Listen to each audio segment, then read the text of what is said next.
नमस्कार, मैं हूं दीपाली राणा। आप देख रहे हैं मिड कैप बाजार और इस वक्त की सबसे बड़ी खबर सबसे पहले देख लेते हैं। डिपॉजिट्स पर आरबीआई की ओर से नोटिफिकेशन आया है और सभी बैंकों में 30 दिसंबर तक सिर्फ 5,000 तक जमा हो पाएंगे। केवल एक बार जमा करने पर कोई सीमा नहीं होगी, लेकिन अगर किश्तों में ये डिपॉजिट्स होते हैं तो इस पर 5,000 की लिमिट लगाई गई है। आपको बता दें कि जो ओल्ड नोट्स को डिपॉजिट किया जाएगा वो सिर्फ 5,000 तक किया जाएगा, वो भी क्वेश्चनिंग के बाद 30 दिसंबर तक ये लिमिट लगाई गई है। और इस पर और डिटेल समझ लेते हैं। मेरे सहयोगी राजेश सिंह मौजूद भी हैं न्यूज़ रूम से। राजेश, एग्जैक्टली इसके इम्प्लीकेशन समझना चाहेंगे।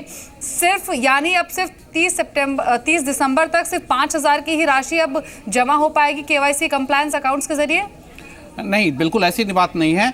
क्योंकि मनी लॉन्ड्रिंग हो रही थी काफ़ी बैंक अकाउंट्स के थ्रू, तो इसको रोकने के लिए आरबीआई ने आज एक नोटिफिकेशन जारी किया है जिसमें यह कहा गया है कि एक मुश्त 30 दिसंबर से पहले आप जितनी राशि जमा करना चाहते हैं वो कर सकते हैं, अगर आपका अकाउंट केवाईसी कंप्लायंट है तो। अगर केवाईसी कंप्लायंट नहीं है तो आपको सिर्फ 50,000 जमा कर सकते हैं। डेली की लिमिट जो है वो 5,000 रुपये है। अगर 5,000 से ज़्यादा आप डे टू डे डेली नहीं जमा कर सकते हैं। दूसरी बात यह है कि अगर आप एक मुश्त कोई बड़ी रकम जमा करते हैं तो 2 बैंक अधिकारियों के सामने आपको एक लिखित टेंडर देना होगा कि वो पैसा आपका कैसे इनकम है या नहीं है, ताकि लेटर स्टेज में अगर उसकी कोई जांच होती हो तो वो ऑडिट में काम आ सके।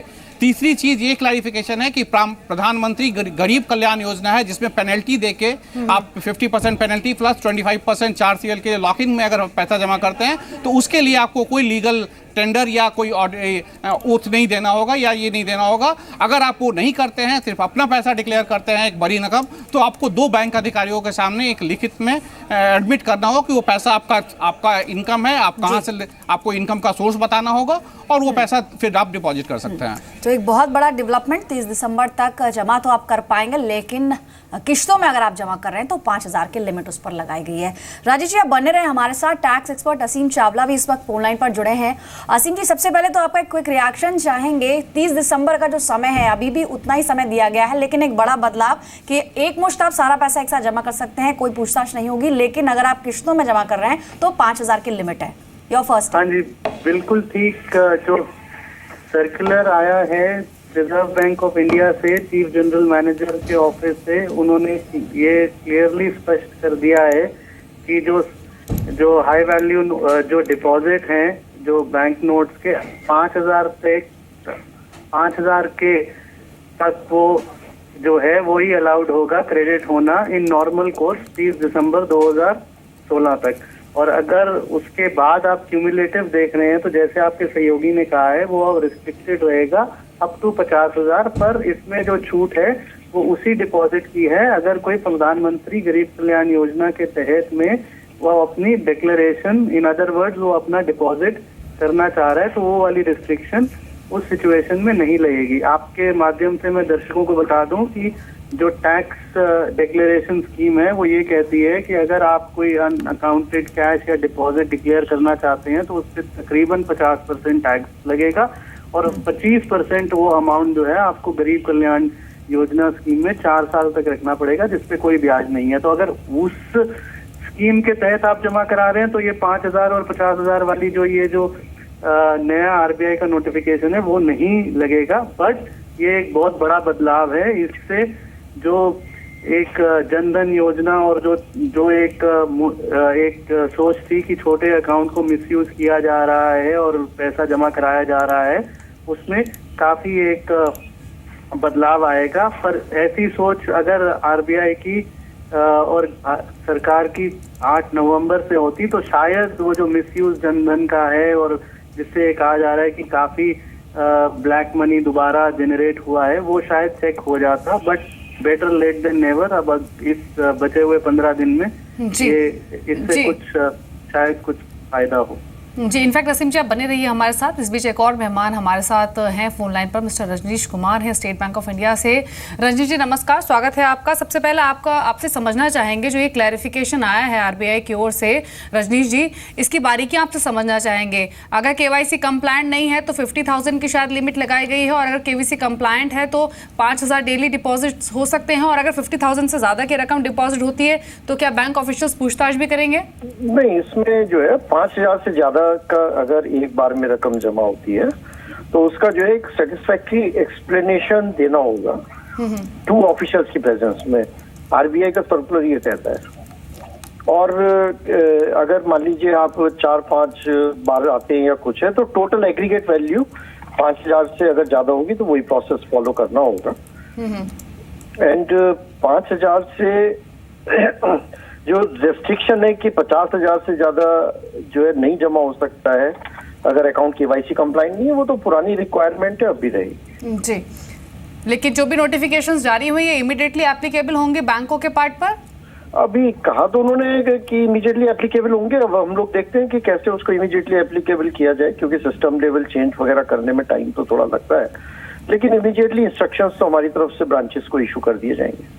जी, और साथ ही रजनी जी, जो ये 50,000 से ज्यादा के डिपॉजिट पर पूछताछ की बात आई है, इस पर भी थोड़ा सा आपसे समझना चाहेंगे एग्जैक्टली होगा क्या? क्या ये सिर्फ नॉन केवाईसी कंप्लायंट अकाउंट्स के लिए होगा या फिर केवाईसी कंप्लायंट? सबके लिए, इसमें सबके लिए है, केवल उसकी बात नहीं है नॉन केवाईसी। और उसका ये आरबीआई का जो सर्कुलर है वो बिल्कुल बोलता है कि 5,000 से ज्यादा अगर किसी अकाउंट में पैसा जमा होता है तो 2 ऑफिशियल बैंक ऑफिशियल्स के सामने उनको एक्सप्लेन करना पड़ेगा। और अगर एक्सप्लेनेशन सेटिस्फैक्ट्री होगा, वो डिफाइन नहीं है कि क्या सेटिस्फैक्ट्री एक्सप्लेनेशन है, पर उसमें हमारे ऑफिसर्स अपना जजमेंट एक्सरसाइज करेंगे। क्योंकि देखिए बहुत से लोग तो ऐसे भी थे जिनको 15 दिसंबर तक मान लीजिए एग्जेम्पशन था, जहाँ पे नोट अभी भी 15 दिसंबर तक लिए गए हैं। तो अगर वो लोग आके जमा करते हैं तो ये सेटिस्फैक्ट्री एक्सप्लेनेशन है। यानी आप ये कहना चाह रहे हैं कि अगर केवाईसी कंप्लायंट अकाउंट भी है और वहां भी अगर आप 50,000 से ज्यादा की रकम डिपॉजिट करते हैं तो पूछताछ होगी? 5,000 से ज्यादा होगी तो डिपॉजिट तो पूछताछ करेंगे ऑफिशियल्स? करना पड़ेगा, जैसा आरबीआई का आदेश है वो उसका पालन करना होगा। जी, रजनी जी आप बने रहिए, मेरे से होगी राजेश भी आपसे कुछ क्वेश्चंस पूछना चाहते हैं। सेटिस्फैक्ट्री जो आप बोल रहे हैं उसका आधार क्या होगा? क्या इसमें ज्यादा इसका मिसयूज नहीं हो सकता है? क्योंकि ऑलरेडी काफी लोग जमा कर चुके हैं, उनसे ऐसी कोई क्वेश्चनिंग नहीं हुई, और अब किस आधार पे बैंक ऑफिसर्स इस क्वेश्चंस पूछेंगे? देखिए, आधार तो हमारे लिए तो रिजर्व बैंक का जो सर्कुलर है वही आधार है। तो देखिए, करेंसी के मामले में और इस स्कीम के मामले में जो भी रिजर्व बैंक के दिशा निर्देश अभी तक आए हैं उसका अनुपालन बैंकों ने करने का पूरा प्रयास किया है। तो ये एक नए निर्देश है, तो इसका भी अनुपालन करने का पूरा प्रयास किया जाएगा। नहीं, पर इस नए निर्देश में क्या कोई आधार बताया गया है कि अगर कोई 50,000 की जगह 5 लाख जमा करता हो तो बैंक अधिकारी कैसे सेटिस्फाइड होंगे? उनके लिए कोई क्राइटेरिया तो तय की गई होगी? नहीं, वो कोई क्राइटेरिया इसमें नहीं है। और जैसा मैंने बताया, मान लीजिए कोई आदमी बोलता है कि मेरे को तो एक हॉस्पिटल मान लीजिए आके जमा करता है और बोलता है कि 15 दिसंबर तक हमको अलाउड था एक्सेप्ट करना 500, तो ये एक सेटिस्फैक्ट्री एक्सप्लेनेशन है। कोई इंडिविजुअल आके जमा करता है और अब तक जमा नहीं किया है तो उसे अपनी परिस्थितियां बनानी होंगी। पर बैंक इसको सेफगार्ड करने के लिए क्या कोई मेजर लेंगे कि इसका मिसयूज ना हो, बैंक अधिकारी इस प्रोविजंस का मिसयूज ना करें? क्योंकि बैंकों से काफी लीकेज आ रही है और वो भी एक तरह से मिसयूज है, तो क्या इस प्रोविजन का मिसयूज नहीं हो सकता है? नहीं, बैंक अधिकारी इस प्रोविजन का मिसयूज क्यों करेंगे? जो उन्होंने, भाई हम तो जो भी काम करेंगे हमारे अधिकारी वो तो रिजर्व बैंक के दिशा निर्देश के अनुसार ही काम करेंगे ना, उसमें मिसयूज जैसी कोई बात नहीं है।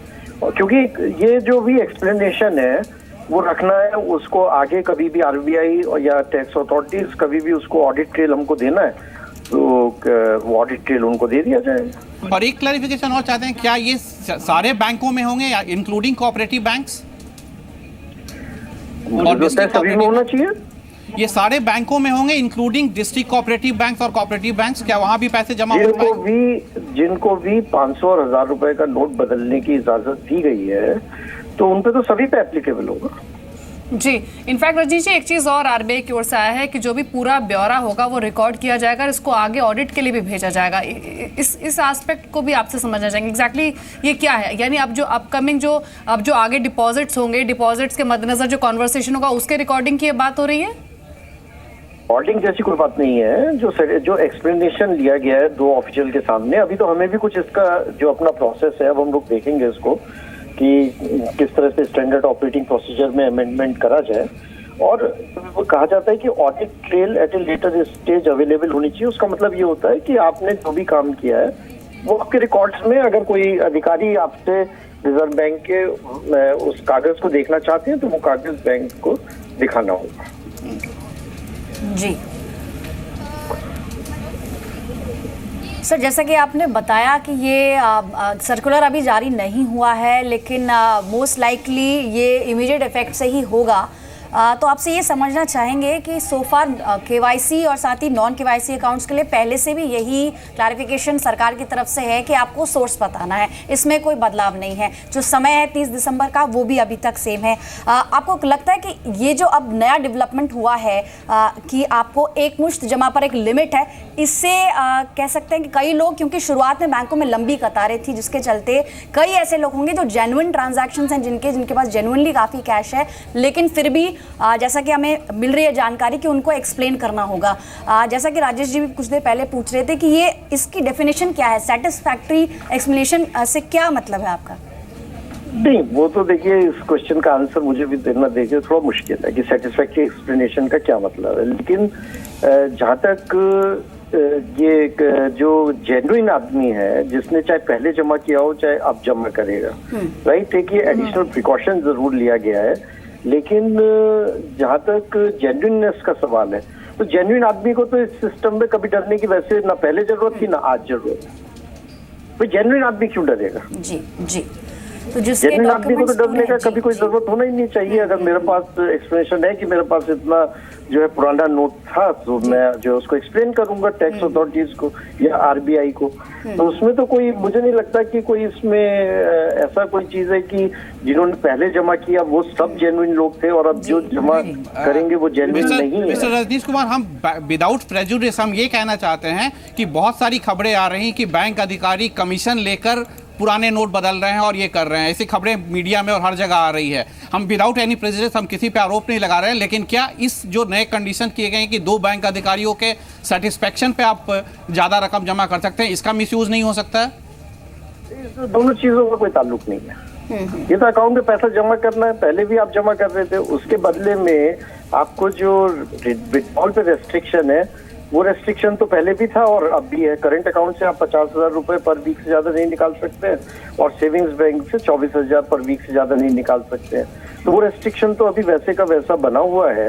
और अकाउंट में जमा करने से और पैसा निकालने में और जो बात आप कह रहे हैं तो उसका कोई ताल्लुक नहीं है। जिसने भी जहाँ पे भी सिस्टम में प्रोसेस अगर पहले पास में कॉम्प्रोमाइज हुआ है तो उसका इस बात से तो कोई ताल्लुक नहीं है कि किसने किस अकाउंट में कितना पैसा जमा किया।